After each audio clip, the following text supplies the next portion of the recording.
Listo, sí, señor. Buenos días a todos. Gracias por estar acá en esta revisión.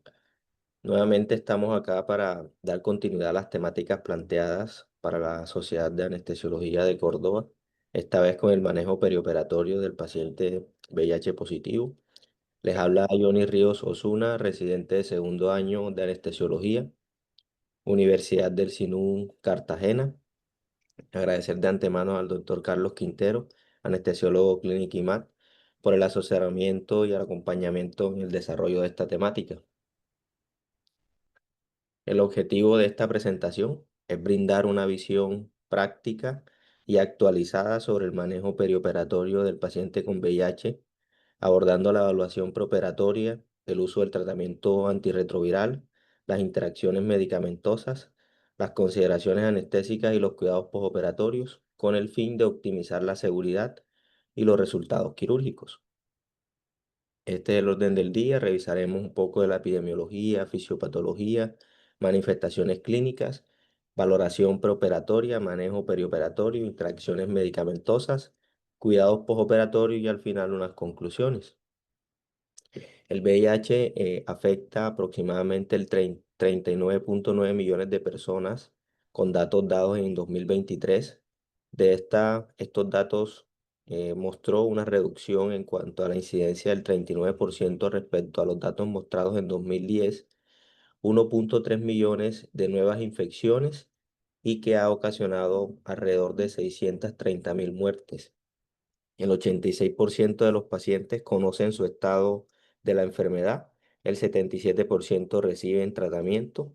En la costa Caribe, aproximadamente 2,7 millones de casos se registran desde 2010 a la fecha y aproximadamente 30.000 muertes. En Colombia se registran aproximadamente 120.000 casos y el registro sigue siendo mayor en África, específicamente en el Subsahara, con aproximadamente 60 al 65% de los casos totales, que representa de 20 a 25 millones de personas afectadas.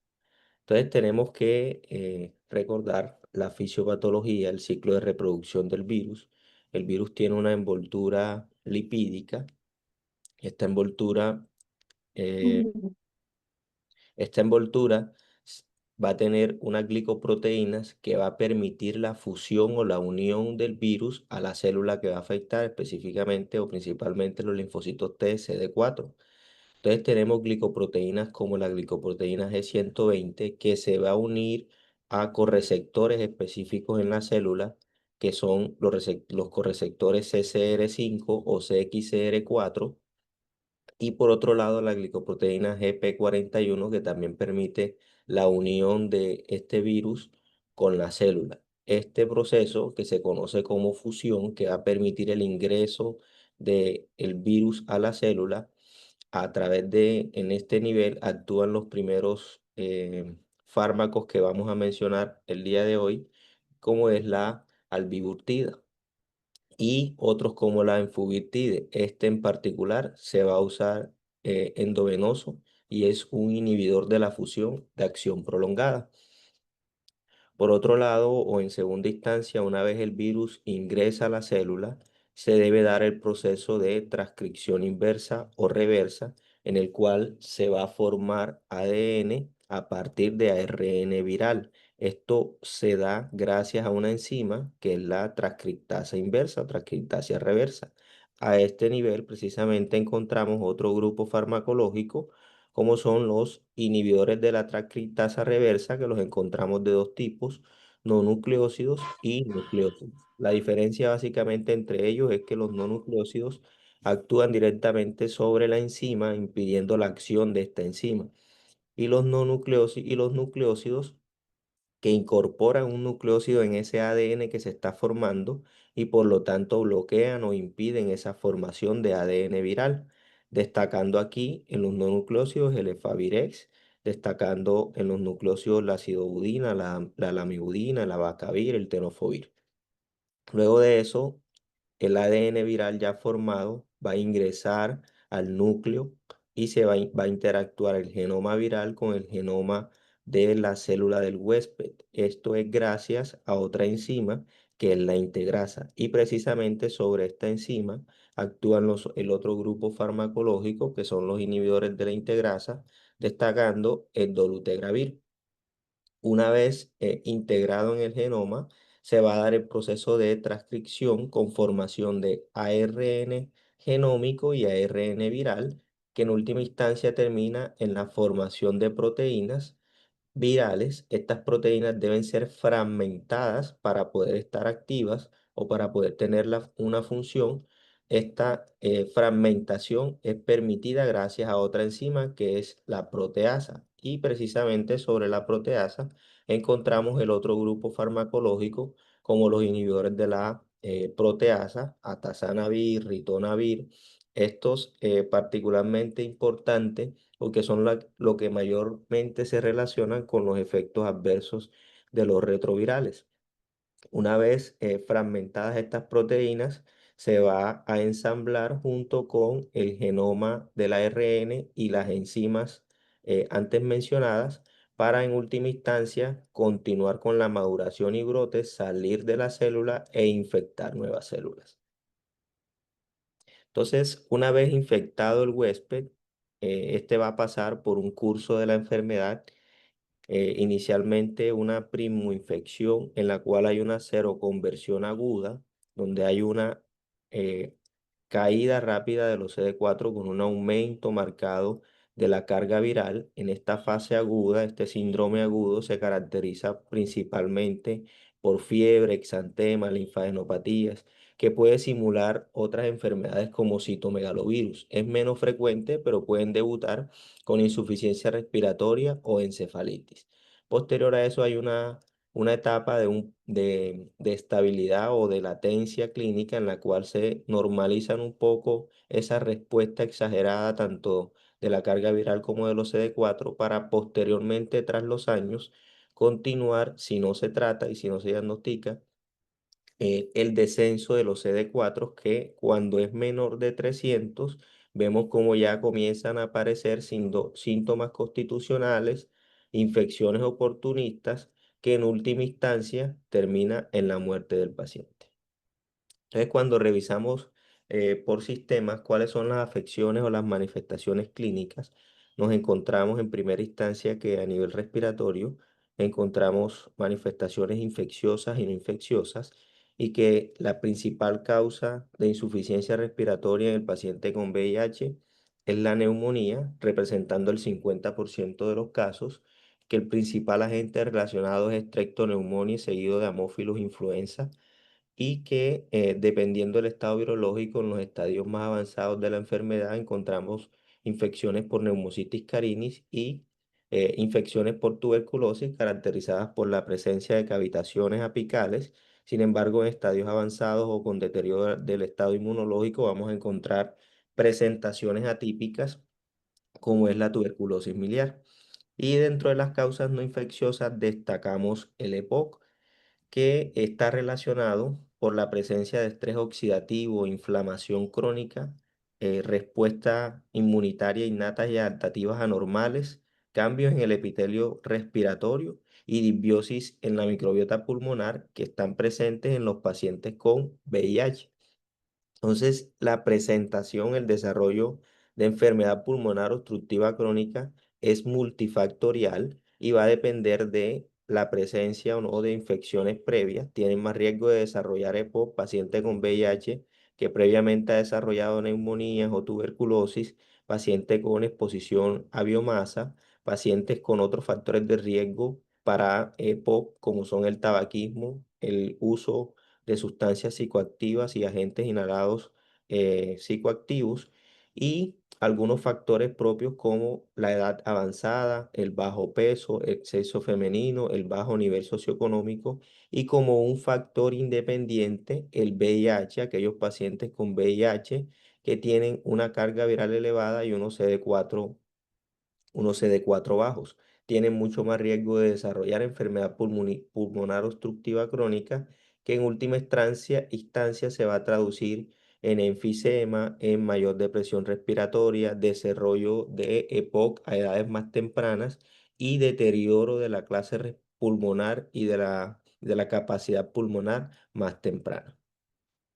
Entonces, cuando revisamos el resto de los sistemas, nos encontramos que a nivel renal desarrollan principalmente dos entidades, la nefropatía asociada a VIH y la enfermedad renal por inmunocomplejos, y que esta a su vez también es multifactorial, va a depender de la susceptibilidad genética, otras comorbilidades como diabetes, hipertensión, hepatitis viral, el uso de antirretrovirales. Miren aquí que les mencioné, los inhibidores de la proteasa están bastante relacionados con daño glomerular, y otros como el tenofovir, que es un inhibidor de la transcriptasa nucleótido, y propiamente el VIH por desregulación del sistema inmune y afectación local directamente sobre los glomérulos. Entonces tenemos que debemos hacer una detección y estadificación de la enfermedad renal crónica en todos los pacientes con VIH con solicitud de creatinina y albúmina en orina, que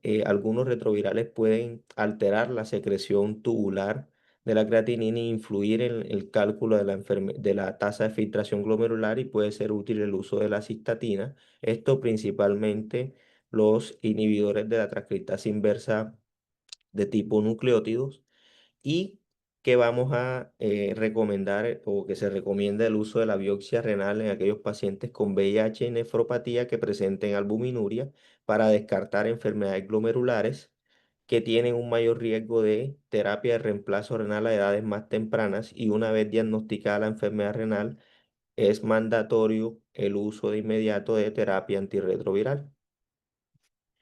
En cuanto a las manifestaciones cardiovasculares y al riesgo de trombosis, tenemos que el VIH produce una inflamación crónica, que este es responsable de el desarrollo de aterosclerosis, de la disfunción de las células endoteliales y de la activación plaquetaria, que en última instancia termina en aumentar el riesgo de trombosis arterial, produciendo así eventos cerebrovasculares y eventos cardioembólicos y eventos infarto agudo del miocardio, y que adicional a esta inflamación se produce una alteración en el sistema inmune que activa los monocitos para expresar factor tisular, que es procoagulante, activa la vía extrínseca de la coagulación, y esto se traduce en un aumento de la trombosis, de los eventos trombóticos.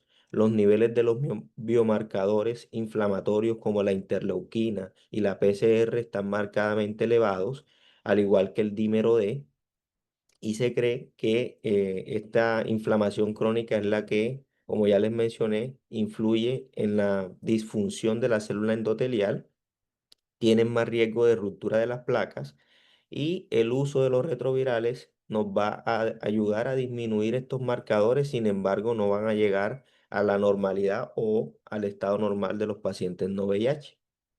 Entonces, la enfermedad cardiovascular aterosclerótica acelerada en estos pacientes es importante porque eso genera un mayor riesgo de infarto agudo del miocardio y de falla cardíaca, que eso a su vez va a ser multifactorial. Factores propios como tabaquismo, hipertensión, consumo de sustancias psicoactivas, la inflamación crónica que ya vimos, la presencia de dislipidemia, y es que el uso de algunos retrovirales como los inhibidores de la proteasa nuevamente son los que producen hipertrigliceridemia y aumentan el riesgo de desarrollo de estos eventos. La interrupción de la terapia antirretroviral o la viremia no controlada aumenta el riesgo, y la inmunosupresión avanzada, que se ha relacionado con hipertrofia ventricular izquierda y disfunción diastólica, que en última instancia se traduce en todas estas manifestaciones que, si no se interviene, puede terminar en la muerte del paciente. El resto de los sistemas también puede estar afectado. El sistema nervioso central y periférico, podemos encontrar un síndrome cerebral focal con presencia de toxoplasmosis, linfomas primarios en el sistema nervioso central, encefalitis multifocal progresiva, síndrome demencial agudo principalmente de causa infecciosa por citomegalovirus, el síndrome meningio por criptococosis, por tuberculosis meningia, por infecciones fúngicas o linfomatosas, los síndromes medulares, principalmente por citomegalovirus, herpes y varicela, y las neuropatías periféricas, polineuropatías y miopatías, que deben ser tenidas en cuenta al momento de decidir la realización de anestesia regional. dentro de las manifestaciones hematológicas, destacando la púrpura trombocitopénica autoinmune, que está presente en el 5 al 10% de los pacientes con VIH, donde hay expresión de anticuerpos antiplaquetas de tipo IgG. Adicional a eso, anticoagulante circundante con alargamiento del TTP, hipercoagulabilidad, como vimos, y accidentes tromboembólicos. A nivel hepático, recordar que puede haber coinfecciones con virus de la hepatitis C y virus de la hepatitis B, con mayor riesgo de desarrollo de cirrosis y de carcinoma hepatocelular, alteración en la función hepática que puede traducirse en última instancia en trastornos en la coagulación, presencia de infecciones como citomegalovirus, enfermedad de Kaposi, histoplasmosis, enfermedad diarreica agudas y reflujo gastroesofágico, que puede surgir complicaciones al momento de la intubación. Síndromes de reconstitución inmune que pueden llegar a desarrollar estos pacientes principalmente en varias formas. Una forma infecciosa caracterizada por fiebre, que se desarrolla de 2 a 3 meses después de iniciado el tratamiento. La forma sarcoidósica, que es mucho más tardía, con reacciones granulomatosas cutáneas y pulmonares. Y la forma autoinmunitaria, con aparición o exacerbación de manifestaciones autoinmunes. Entonces, cuando ya nos queremos enfrentar ante un paciente con todas estas características antes mencionadas, en las cuales hay que descartar afección de cada uno de los órganos, debemos pensar inicialmente en las comorbilidades, evaluar las comorbilidades, definir qué tipo de cirugía le van a realizar a mi paciente, en qué estado inmunológico está, los estudios complementarios que debo solicitar y evaluación del estado nutricional, que es vital. Entonces tenemos que, como ya hemos visto en el desarrollo de la presentación, pueden estar asociados o coexistir con otras patologías crónicas propias del adulto, como hipertensión, enfermedad coronaria, alteraciones metabólicas, diabetes, resistencia a la insulina, propias de la edad, como hiperplasia prostática. Es importante el desarrollo de cáncer, que representa entre el 20 y el 30% de las causas de muerte en los pacientes con VIH. Por eso, de acuerdo a los grupos etarios, se debe hacer un tamizaje oportuno de estos pacientes con VIH. Entonces, lo siguiente es definir a qué cirugía va a ser sometido mi paciente. Y esto lo debo tener muy claro. Entonces, recordemos las definiciones. Cirugía emergente es aquella que debe realizarse en un periodo de al menos 6 horas porque hay una amenaza inminente de la vida o compromiso de una extremidad. Cirugía urgente es aquella que requiere una intervención en un plazo no mayor de 6 a 24 horas, ya que la demora va a empeorar la condición clínica del paciente y no hay una amenaza inminente de la vida, pero se puede complicar y puede terminar en un desenlace fatal. Cirugía a tiempo sensible es aquella cuyo retraso no debe ser mayor de 4 semanas porque puede llegar a resultados adversos, incluyendo las complicaciones y la muerte. Cirugía electiva es aquella que no se debe retrasar más de un año, que se programa con antelación, que me va a permitir una evaluación preoperatoria completa y una optimización del paciente antes de la cirugía. Sabiendo esto, entonces nos va a permitir la toma de decisiones específicamente en el paciente con VIH. Entonces, cirugía emergente o cirugía urgente, una vez conociendo las definiciones mencionadas, debemos proceder con la cirugía independiente del estado inmunológico del paciente. Posterior a eso tenemos el otro tipo de cirugía, que son las sensibles al tiempo, como ya vimos, que pueden postergarse, optimizar a mi paciente y llevarlo en un plazo de 2 a 4 semanas de acuerdo a las condiciones que este paciente presente. Entonces, en este punto, el paciente con VIH me puedo encontrar principalmente con 3 escenarios: que mi paciente esté controlado con una carga viral menor de 200 copias y más de 200 CD4. En ese caso voy a proceder con la cirugía como si fuera un paciente no VIH. El segundo escenario es que el paciente no venga controlado, o sea, porque no ha iniciado tratamiento, porque a pesar del tratamiento aún no logra un control adecuado. En ese caso, debo optimizar el manejo por parte de infectología, considerar la terapia antirretroviral intensiva, que más adelante vemos qué opciones tenemos antes de la cirugía, y llevarlo en un plazo de 2 a 4 semanas. Una vez esto se haya optimizado. Y el tercer escenario, encontramos a los pacientes con reconstitución inmune incompleta, en los cuales tenemos carga viral estable o indetectable, pero que a pesar de venir con el tratamiento adecuado por un tiempo prolongado, no se ha obtenido o no se ha alcanzado los niveles de CD4 mayor de 200. Estos pacientes no se deben retrasar, se debe proceder informando los riesgos a los cuales se va a someter por ser llevado con menor de 200 CD4 y mayor riesgo de infecciones y por supuesto mayor mortalidad. Y en el caso de cirugía electiva, como ya vimos, tenemos un plazo hasta de 1 hora. Aquí sí que es mandatorio garantizar que esté con un buen control de la enfermedad, con menos de 200 copias de carga viral y más de 200 células en respecto a los CD4. Entonces, una vez dicho esto, yo debo analizar y conocer el estado de la enfermedad. Sigue vigente la clasificación del CDC de los estadios del VIH. Estadio 1, paciente con más de 500 células o con más del 29% del total de linfocitos. Estadio 2, paciente con CD4 entre 200 y 499 o del 14 al 28% del total de linfocitos. Estadio 3, paciente que tiene menos de 200 células o menos del 14% de los linfocitos o que presente cualquiera de las enfermedades definitorias de SIDA, que son estas que están acá. De estar presente alguna de estas, nos va a definir un estadio 3 independiente del valor de CD4. Una vez clasificado el paciente, yo debo determinar en qué momento debo pedir o de cuánto tiempo deben ser estas pruebas, tanto la carga viral como el CD4, para yo poder interpretarlas de manera adecuada. En el caso de cirugía urgente o emergente, no se debe retrasar, como ya vimos, la cirugía para la solicitud ni de la carga viral ni de los CD4. Sin embargo, en cirugía electiva o cirugía sensible al tiempo, yo debo garantizar que tenga una carga viral de al menos de los últimos 6 meses y unos CD4 de al menos de los últimos 12 meses para poder establecer un estadio adecuado de mis pacientes.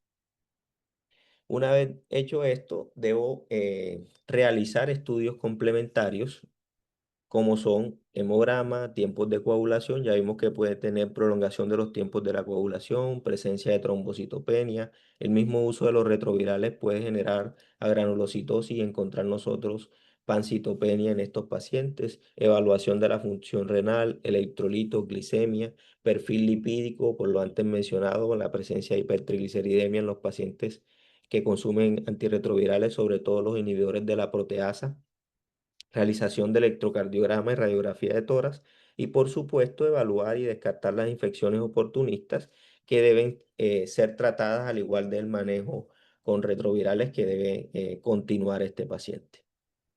La evaluación nutricional, importantísimo.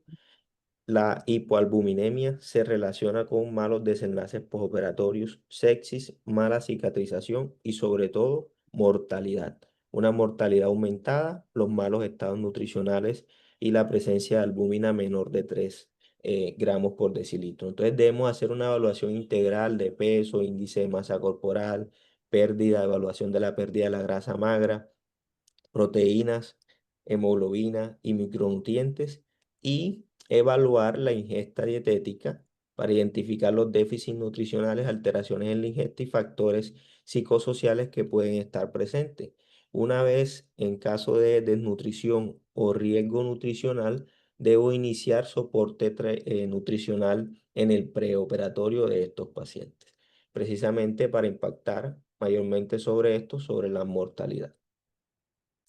Entonces, en el manejo perioperatorio me voy a trazar unos objetivos. El primero va a ser minimizar la interrupción de los retrovirales, evaluar las interacciones medicamentosas entre los retrovirales y los agentes anestésicos, garantizar la profilaxis antibiótica perioperatoria, definir de acuerdo a la cirugía el tipo de anestesia a seleccionar y un apartado de transfusión de hemoderivados de cuándo o no transfundir.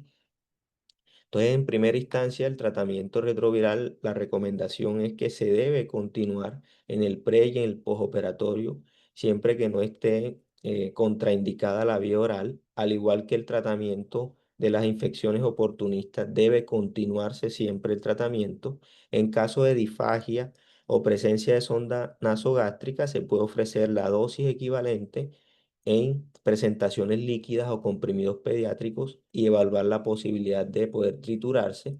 En cirugía electiva se debe coordinar el momento para administrar la terapia antirretroviral y evitar así en lo posible la omisión de la dosis.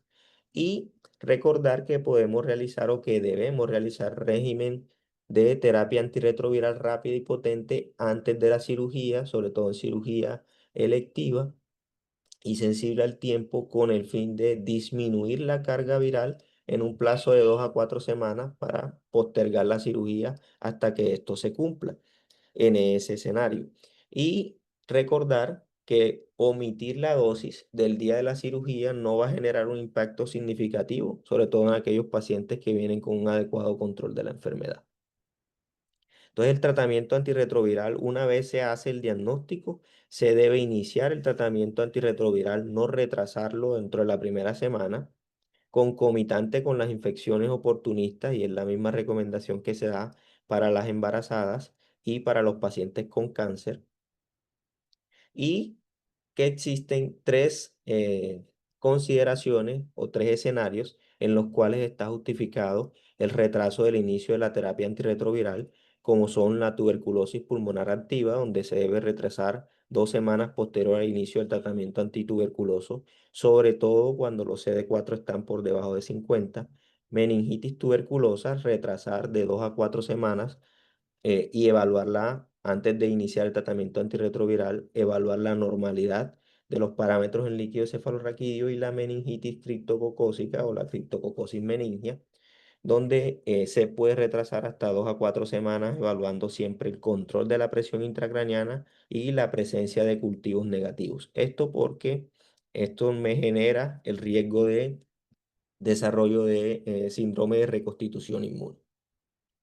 Entonces, ante un paciente que va a cirugía electiva y no tiene un adecuado control de la enfermedad, yo me puedo plantear o me tengo que plantear el uso de terapia antirretroviral en el perioperatorio, y la recomendación es el uso de una terapia antirretroviral rápida y potente que debe incluir los inhibidores de la integrasa y los inhibidores de la fusión como la albuvirtida, que se va a usar endovenoso. La recomendación es usarlo en una tableta única que contenga inhibidores de la integrasa sumados a los inhibidores de la fusión, específicamente al albuvirtide, en forma inyectable, que viene en presentaciones de 160 miligramos.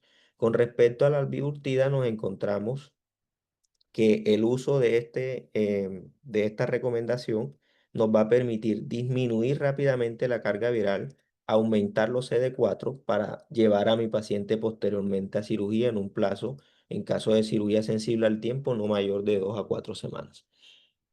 Con respecto a la biburtida, nos encontramos con esta revisión donde querían evaluar o evalúan el uso de este medicamento, que es un inhibidor de la fusión, el uso endovenoso en varios escenarios, en varios grupos de pacientes. Esto es una cohorte prospectiva de un total de 64 pacientes. Se recogieron entre enero 2019 y abril 2019, cuyo resultado primario fue evaluar los cambios en la carga viral y CD4 y las complicaciones postoperatorias. Se dividieron en 4 grupos. Grupo 1 continuaron antirretrovirales convencionales. Grupo 2 continuaron sus antirretrovirales y adicional recibieron dosis de albiburtida endovenosa administradas 320 miligramos semanales por al menos 2 a 3 dosis en total. El tercer grupo, el grupo 3, donde solo recibieron albiburtida, 320 miligramos diarios por 3 días y luego 320 semanal por un periodo de 5 a 6 semanas. Y el grupo 4, en el cual no recibieron tratamientos antirretrovirales. ¿Qué se obtuvo? No hubo diferencias en el grupo 1 y grupo 2 respecto a la carga viral. Donde sí obtuvimos diferencias, hubimos diferencias entre grupo 3 y grupo 4, donde en el grupo 3 hubo una disminución marcada de la carga viral, sobre todo entre el día séptimo y el día 30 del postoperatorio, y en el grupo 4, como era de esperarse, tuvo una tendencia a la alza, aquellos pacientes que no recibieron retrovirales, tendencia a la alta en la carga viral, con diferencias estadísticamente significativas entre estos dos grupos. No hubo diferencia entre estos grupos en cuanto a los valores de CD4, pero sí hubo un impacto en cuanto a las complicaciones postoperatorias, siendo el grupo 4 el que mayor complicaciones presentó, seguida del grupo 1, en el cual se usaron antirretrovirales convencionales, luego el grupo 3, en el cual se usó albibutida sola, y el grupo que más beneficios obtuvo fue este, en el cual continuó su terapia antirretroviral y se le adicionó albibutida endovenosa. Entonces, pudiendo ser una alternativa para aquellos pacientes que van a ser sometidos a cirugía y poder optimizar la carga viral de los pacientes previos al procedimiento.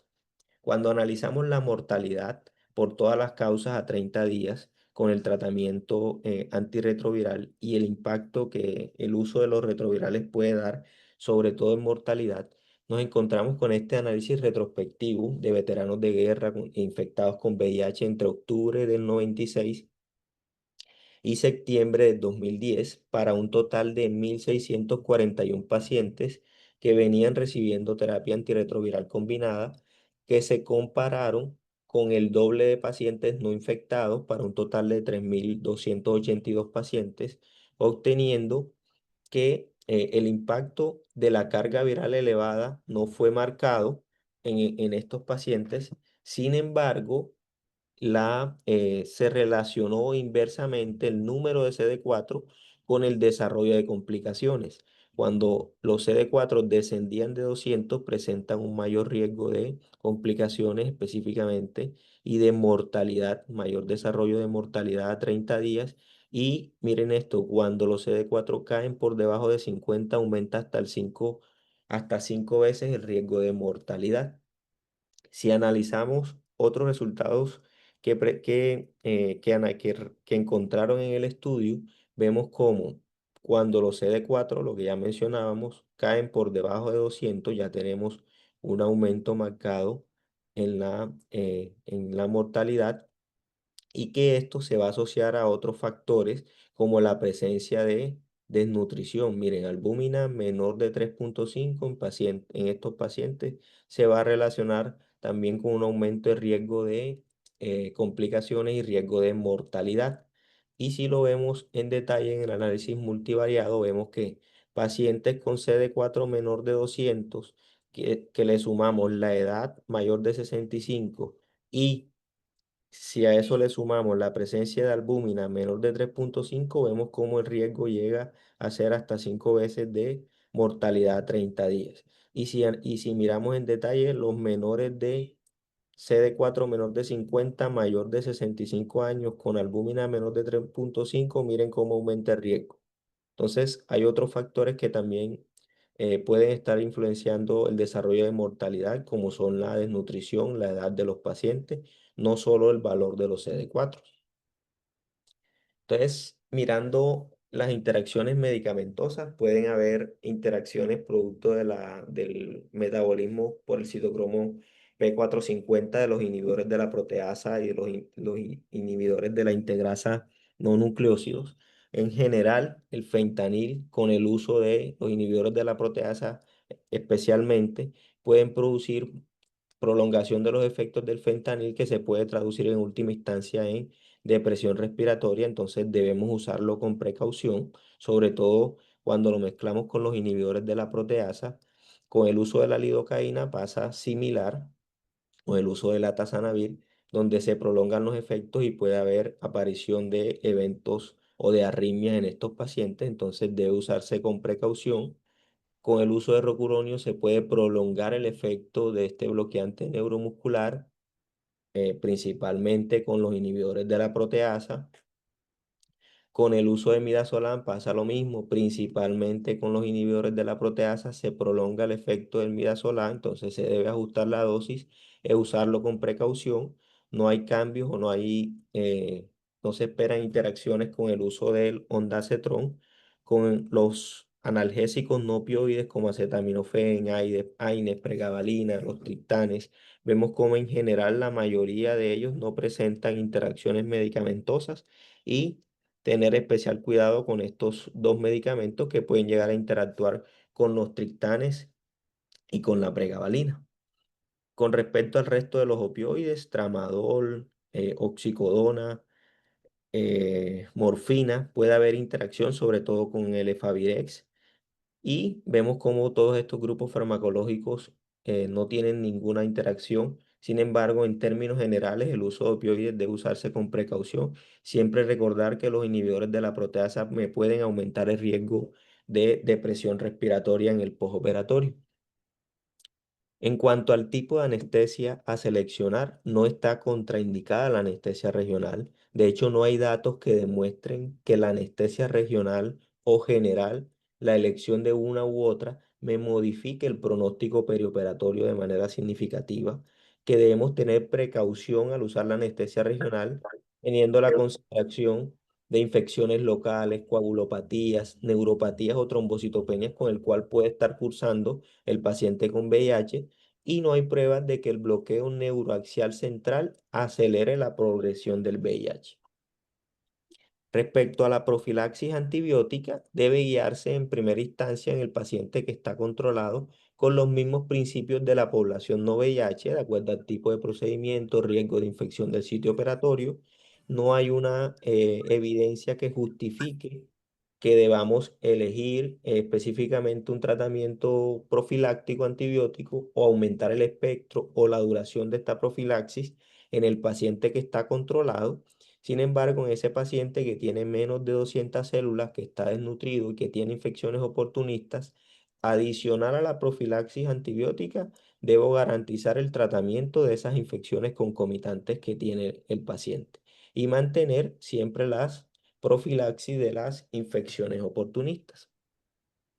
En cuanto a la transfusión, la necesidad de transfusión y el uso de la misma sigue siendo controvertida, pero lo que sí está documentado es que aumenta el riesgo, el uso de transfusiones liberales, aumenta el riesgo de compromiso inmunológico, aumenta la mortalidad postoperatoria. Por eso entre la estrategia restrictiva y liberal nos quedamos con la estrategia restrictiva para mitigar estas complicaciones y sobre todo disminuir el riesgo y disminuir la mortalidad, siempre recordando que debemos usar una conducta individualizada y en cuanto a los cuidados postoperatorios, como sabemos que tienen riesgo aumentado de trombosis, garantizar la movilización precoz, profilaxis mecánica y farmacológica, vigilar la hipotensión postoperatoria, sobre todo por el riesgo de insuficiencia suprarrenal que pueden presentar estos pacientes, la presencia de fiebre postoperatoria que se deben atribuir a las causas comunes de pacientes sin VIH, en el caso de estar controlados, y en el caso de tener menor de 200 células, debemos consultar a infectología Si tú vuelas por encima de las nubes, ¿quién carajo te va a ver? Nadie. para descartar infecciones oportunas. Nadie te va a ver. Si se interrumpe por Nadie te va a algún ver. motivo la terapia antirretroviral Prefiero mil veces polar. o de las infecciones Prefiero mil oportunistas, veces polar.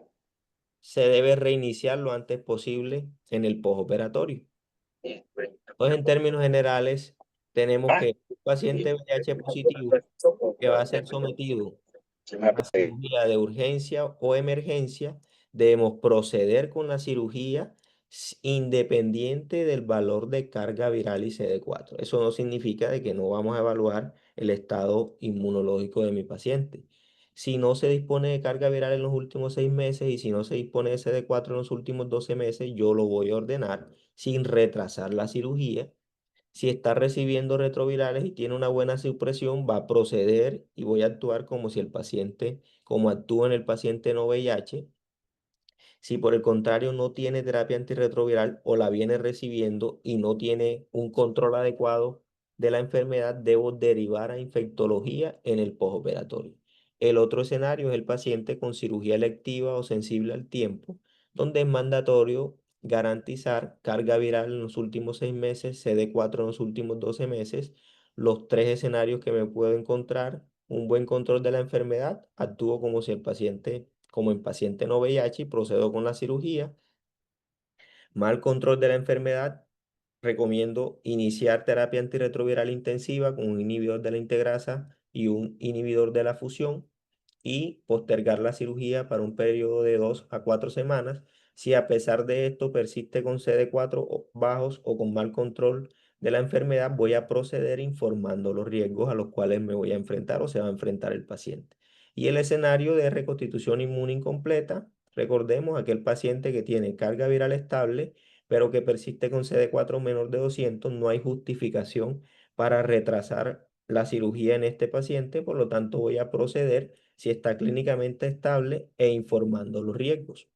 Entonces podemos concluir que no debemos retrasar o no está justificado retrasar las cirugías urgentes o emergentes independientes del estado de la enfermedad.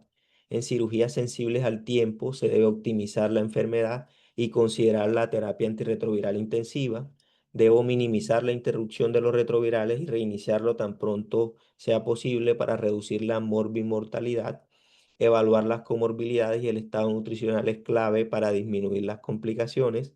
Voy a vigilar las interacciones entre los retrovirales y los fármacos anestésicos. Anestesia regional y general son seguras, debo individualizar y sobre todo en el que el paciente con inmunosupresión severa, paciente con VIH bien controlado, la cirugía se maneja como en pacientes no infectados. Recordar movilización temprana, control de riesgo cardiovascular para reducir así los eventos cardiovasculares y trombóticos. Muchísimas gracias.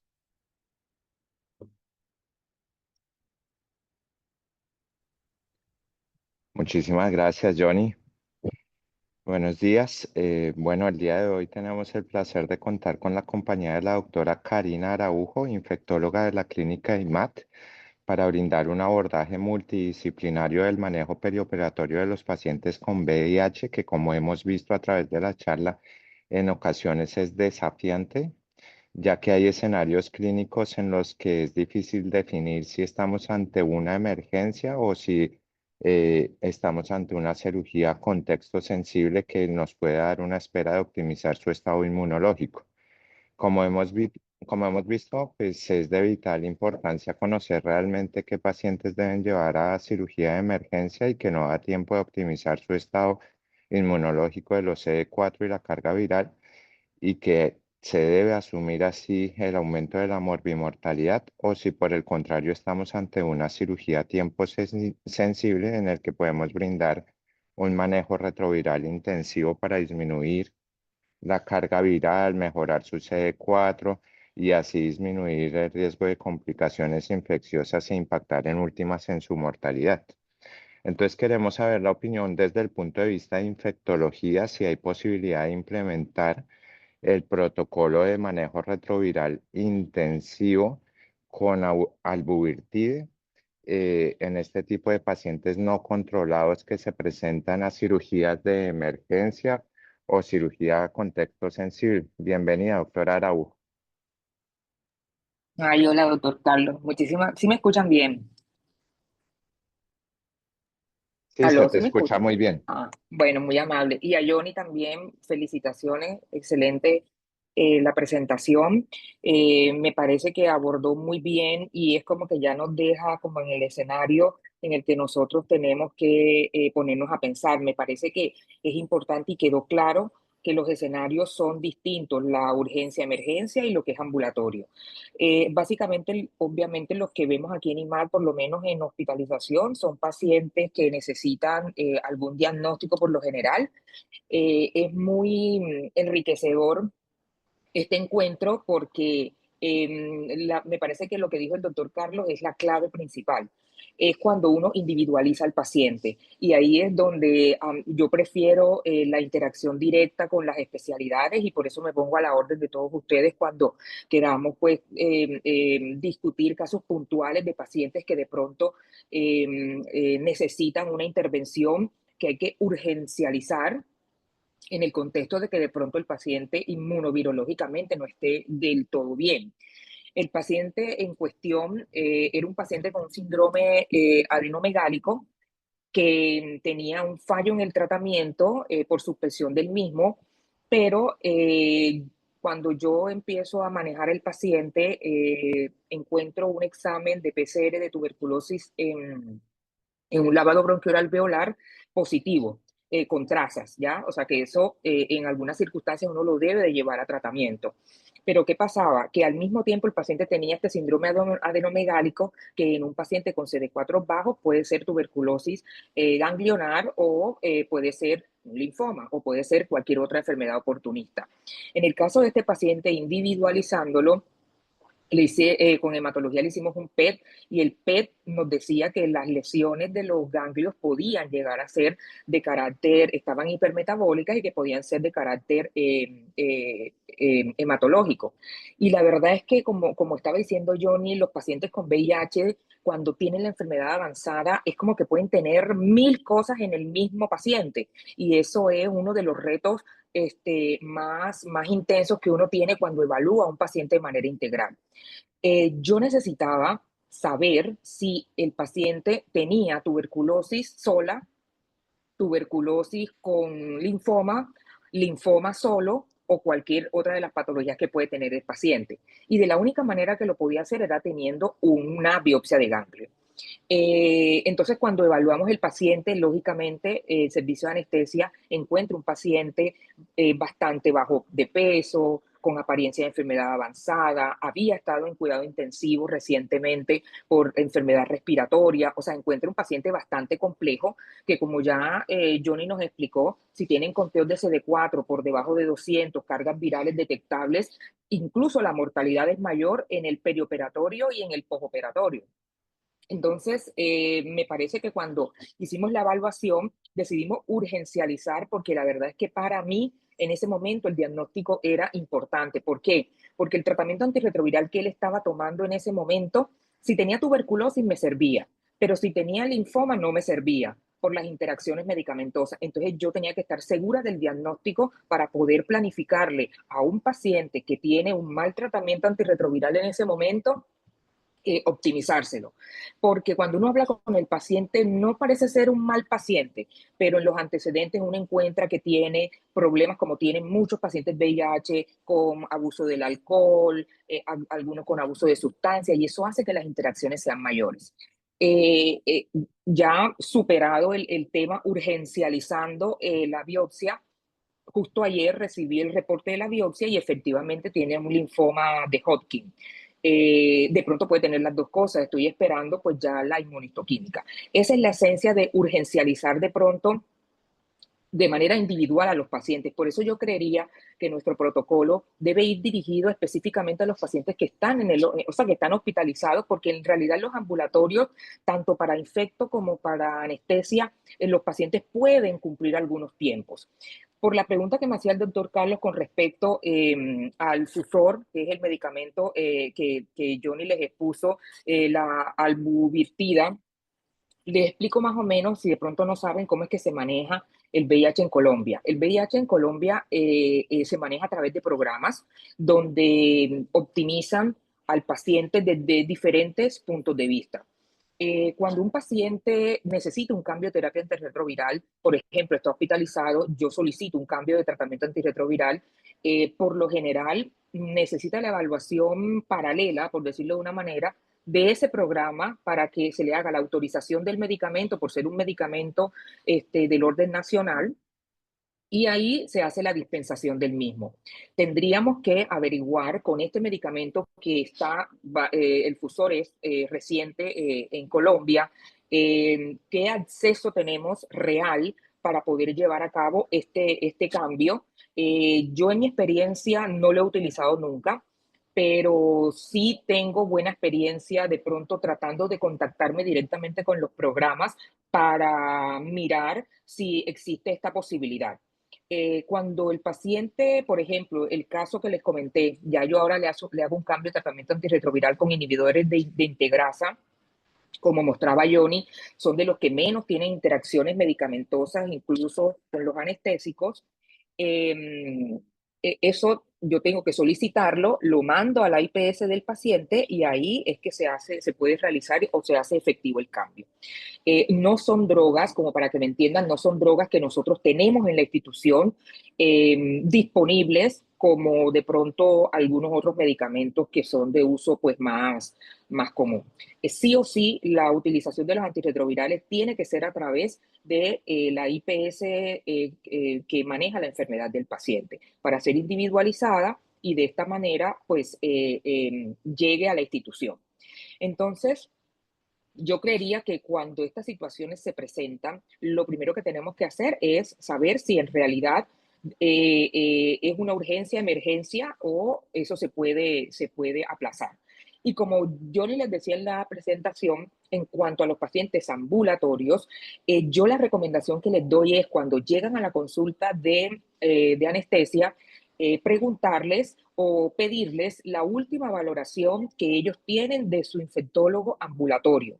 Los pacientes con VIH se ven mensual, incluso los controlados o cada 2 meses para dar tratamiento antirretroviral.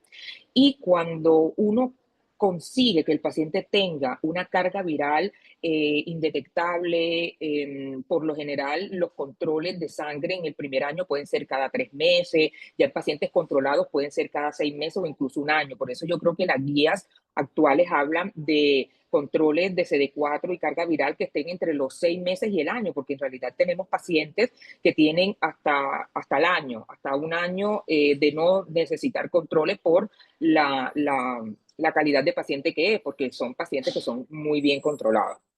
Entonces, siempre que el paciente vaya a la consulta anestésica, es pedirle su último informe de su médico infectólogo, de su IPS, con su reporte de carga viral y CD4. Ya eso más o menos le puede dar una orientación de cómo está el comportamiento del paciente. Lo otro sería la utilización de los antirretrovirales, o sea, que el paciente sea cumplidor de su tratamiento, que eso, como yo siempre le digo a mis pacientes, eso no se puede mentir porque la carga viral y los CD4 hablan por sí solos. Entonces, un paciente que esté indetectable es un paciente que desde el punto de vista preanestésico tiene el mismo riesgo que un paciente no VIH, ¿ok? O sea que en realidad el estar indetectable, el estar con carga viral, con CD4 en rango, puede ayudar en este concepto. Otra cosa que les quería aclarar es con respecto a un grupo de pacientes que lo mencionó muy bien Johnny, que son aquellos que de pronto tienen cargas virales indetectables, pero que tienen conteos de CD4 bajos. Miren, en realidad los pacientes con VIH, cuando se diagnostica la enfermedad, si esta enfermedad se diagnostica en etapas avanzadas, los CD4 es como que ellos no son completamente intercambiados en el transcurso de la vida. O sea, como que tenemos un pool de CD4 y cuando el paciente lo diagnostican con CD4 muy bajos, a veces, a pesar de que esté indetectable, ellos no van a alcanzar a tener unos CD4 por encima de 200. Por ejemplo, un paciente que comience con 50 CD4, a pesar de que encontremos que esté indetectable, este paciente nunca va a tener probablemente más de 200, porque ya su pool de CD4 se acabaron con el transcurrir de la enfermedad.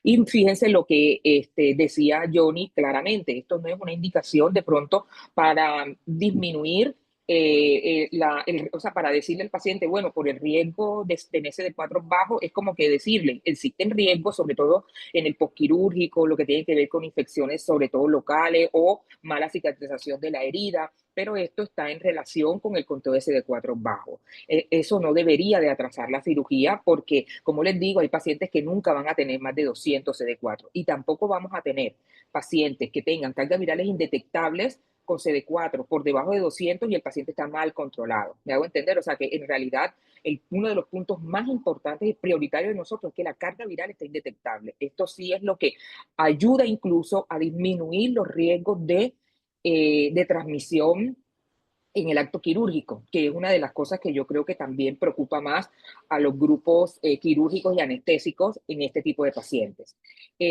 Yo creo que este último punto con respecto a la prevención, yo creo que ustedes están muchísimo más familiarizados conmigo al respecto de esto, porque ustedes tienen que ver pacientes en emergencias, en urgencias, y yo creo que el cuidado y la prevención y las medidas de aislamiento que se toman con los pacientes es independientemente del VIH, porque, bueno, cualquiera puede estar en una sala de cirugía y tener VIH y no saberlo. Como lo dijo Johnny al principio, hay muchas personas que aún no conocen su estado. Entonces yo creo que la prevención y el cuidado, autocuidado que tenemos que tener el personal es independientemente de los diagnósticos que tienen los pacientes. Lógicamente que un paciente con cargas virales altas tiene más riesgo de transmitir la enfermedad si el personal tiene un accidente. Y si hay un accidente, yo les aconsejo inmediatamente hacer los protocolos que corresponden y notificar el caso a través de la ARL, porque eso también me lo preguntan con frecuencia. A ver qué otras cositas para no extenderme más. Más bien me gustaría escuchar a ustedes si tienen alguna pregunta con respecto a alguna duda que tengan. Lo otro que les quiero decir es con respecto a las interacciones medicamentosas. Actualmente los tratamientos antirretrovirales son mucho más seguros que los que teníamos hace 20, 25 años, ¿cierto? Entonces ahora yo creo que, como decía Johnny en su presentación, de pronto tener que suspender la dosis del día, tener que dejarlo sin vía oral, la verdad es que tienen vidas medias largas, que de pronto con las interacciones como él lo dijo, por ejemplo, con fentanil, o sea, con algunos de los anestésicos o de las otras drogas que el paciente tenga en UCI, por ejemplo, nos da como un compás para uno seguir planificando su tratamiento antirretroviral. Él preguntaba, lanzaba una afirmación, de pronto pregunta si los medicamentos se pueden triturar. En realidad, los medicamentos más frecuentes ahora de uso, que son los inhibidores de integrasa, que él muy bien lo mencionó, estos medicamentos se pueden triturar y se pueden pasar por la sonda.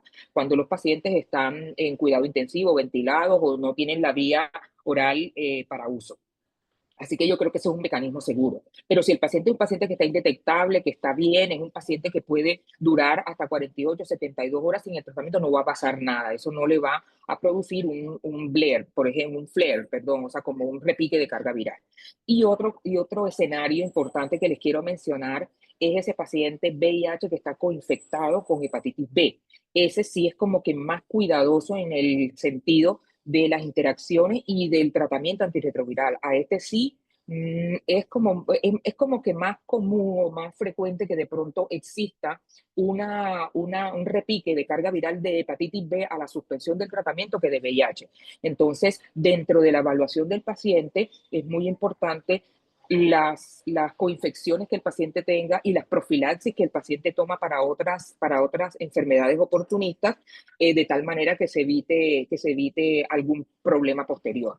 Y por último, antes de escuchar sus preguntas, me pareció súper importante una cosa que Johnny dijo, que a veces nosotros no lo tenemos tan claro, a veces ni siquiera los profesionales de la salud que no son infectólogos, y es el tema de qué es lo que le está pasando al paciente VIH que no esté relacionado con el VIH. ¿A qué voy? Que la valoración preanestésica de un paciente con VIH, o sea, debe ser tan robusta porque estos pacientes ya no están solamente sometidos a los problemas por una oportunista o por una enfermedad, sino que tienen por la misma estado inmunológico de la enfermedad como un estado proinflamatorio permanente. Los pacientes con VIH tienen mucha enfermedad cardiovascular, también con los años de enfermedad, con el tratamiento antirretroviral. Por ejemplo, nosotros que tenemos pacientes que tienen VIH hace 25, 30 años, han ido por diferentes etapas de tratamiento antirretroviral y han acumulado efectos adversos, por decirlo de una manera, con los años. Entonces vemos que son pacientes que tienen más disfunción renal, tienen más problemas óseos, tienen más problemas cardiovasculares, de los lípidos, que recuerden que en una época era una de las cosas más relevantes que teníamos que tratar de controlar por las interacciones medicamentosas. Entonces me parece que la evaluación preanestésica no solamente debe de ir dirigida al estado inmunoserológico del paciente, inmunovirológico, perdón, sino también a estas comorbilidades a las que a veces no le damos tanta importancia, pero que en un paciente VIH crónico, esté o no esté controlado, sí tienen mucha relevancia en su salud cardiovascular o en su salud pulmonar o en su salud ósea y renal, que pueden contribuir a que el acto anestésico o el desenlace postquirúrgico pueda tener alguna complicación. Así que quedo atenta a las preguntas que tengan para mí. Muchas gracias por la invitación.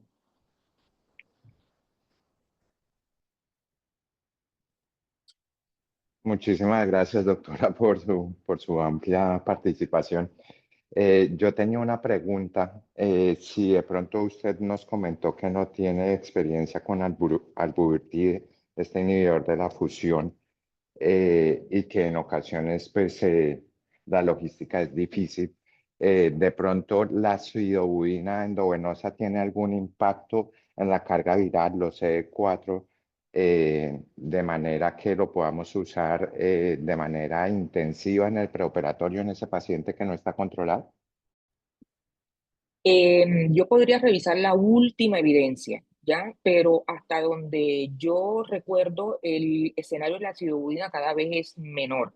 Actualmente solamente lo estamos utilizando en el caso de las embarazadas o en el momento del inicio del trabajo de parto y continuándoselo al recién nacido, o en algunos casos de pacientes que necesitan alguna supresión viral de manera oral por jarabe.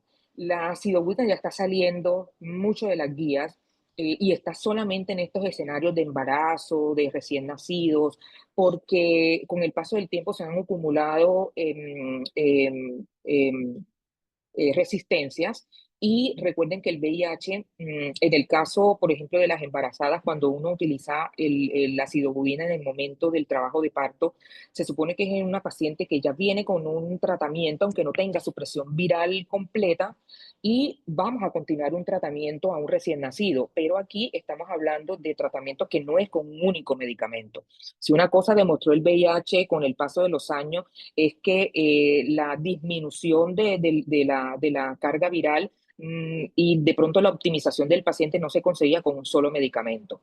Lo que sí le puedo decir es que los inhibidores de integrasa, o sea, el dolutegravir, el raltegravir, el elvitegravir, son potentes disminuyendo la carga viral del paciente. Y eso hace que en pacientes de pronto así, operatorios, perioperatorios o incluso ambulatorios, que la situación no sea tan urgente como de pronto el paciente que comenté, uno pueda sugerir un cambio a un inhibidor de proteasa y con esto conseguir que el siguiente control al mes por la urgencia me corregirán el término, la no urgencia, pero sí la necesidad de la cirugía, muestre que tiene una disminución en la carga viral, porque en realidad uno ambulatoriamente, como les dije, en un paciente que no tiene la enfermedad controlada o que está recién diagnosticado, uno le hace controles es recién cada 3 meses. Entonces,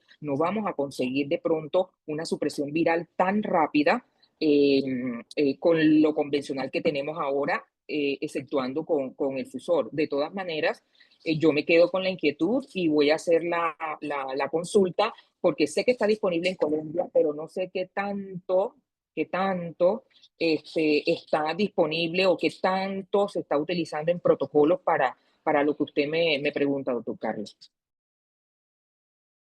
Bueno, muchas gracias. Sí, pues sería muy bueno contar con el albuterol, porque sí en varias clínicas, por ejemplo, desde el punto de vista anestésico y perioperatorio, es el que recomiendan para este tipo de pacientes no controlados y en el que su CD4 está disminuido, su carga viral está aumentada, porque dice que incluso tiene disminución o impacta sobre la morbilidad, las complicaciones infecciosas y la mortalidad. Entonces sería bueno contar con él en caso de este tipo de pacientes complejos que van para urgencia, emergencia o que sí se puede esperar al menos unos 15 días de optimizar con este medicamento.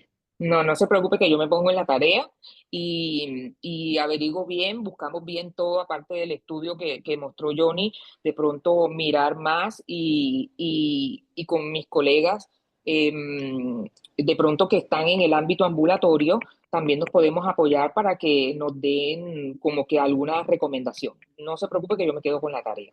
Y lo otro, antes que se me olvide, que sí quería, es lo único que tengo que de pronto corregir, o de pronto no corregir, sino aclararle un poco a Johnny, es con respecto a la tuberculosis, porque aquí tenemos muchos, entonces de pronto a ustedes les llega mucha valoración para hacer fibrobroncoscopia o sedaciones o procedimientos a pacientes que tienen tuberculosis pulmonar.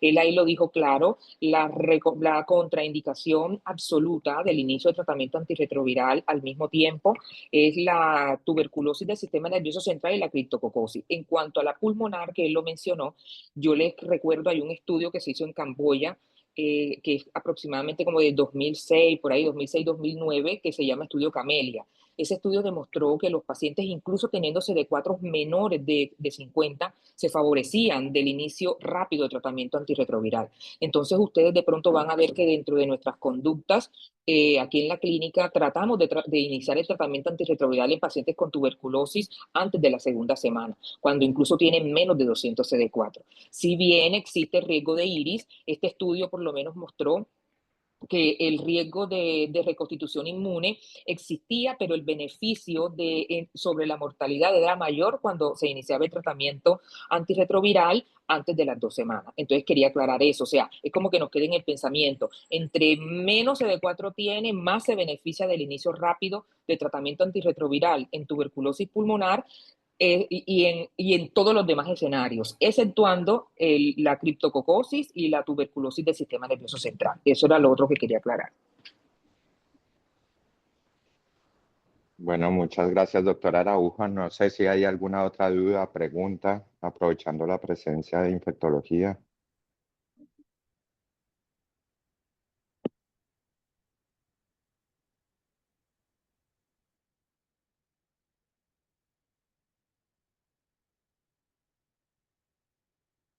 Aquí en el chat me están preguntando con respecto a las vacunas.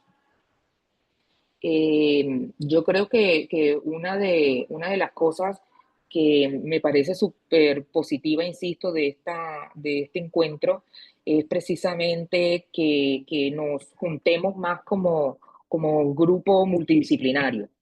Con respecto a las vacunas, en un paciente con VIH, estas vacunas, cuando el paciente, ustedes le encuentran que es un paciente que viene con sus controles ambulatorios, ustedes van a ver que ellos están vacunados, porque la vacunación en un paciente con VIH es mejor dicho, es una obligación, por decirlo de una manera, y los programas se ocupan al 100% de que el paciente esté vacunado. Y vacuna contra el VIH, pues siguen los estudios. Ahora lo que más estamos utilizando también son las terapias preexposición y las terapias posexposición, que bueno, no es el tema central, pero en cuanto a vacuna del VIH siguen los estudios, todavía no hay datos que sean completamente concluyentes.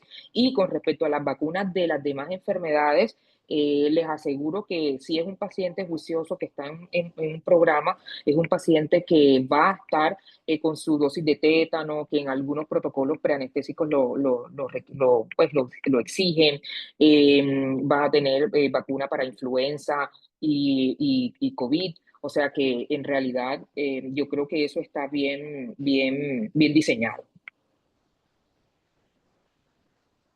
Muchísimas gracias, doctora, por todos sus aportes. Gracias a todos por la asistencia. No sé si alguien más tiene alguna duda, alguna pregunta al respecto.